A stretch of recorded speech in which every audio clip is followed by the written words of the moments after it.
Badan Penanggulangan Bencana Daerah Kota Makassar bersama TNI dan Polri terus berupaya melakukan evakuasi dan membantu warga terdampak banjir di seluruh titik pengungsian.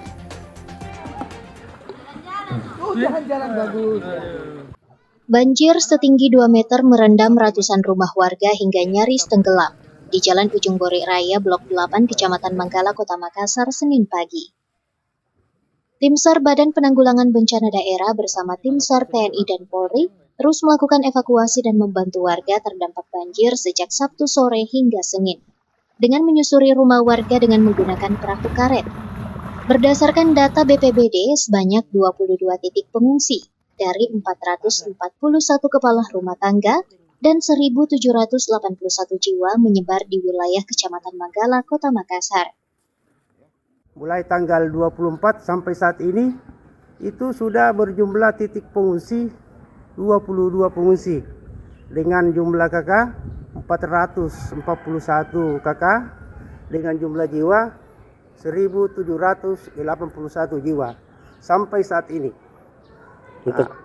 Untuk kondisi air ini sampai sekarang kondisi air yang terlihat sekarang ini sudah mencapai kurang lebih 150 cm. Selain itu, Koramil 10 Panakukang terus melakukan himbauan kepada warga mengingat debit air mencapai kurang lebih 2 meter. Jadi saat ini kita melaksanakan kegiatan patroli, menghimbau kepada warga yang masih berada di lantai-lantai 2 untuk bisa kita evak, mengingat air ini masih belum turun, masih standarnya 150. Sebelumnya, hujan deras yang melanda seluruh wilayah di Kota Makassar sejak Sabtu sore kemarin membuat beberapa pemukiman warga terendam banjir.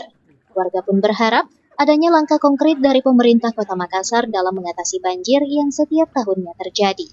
Rusma Wandirara, Selebes TV. Sementara.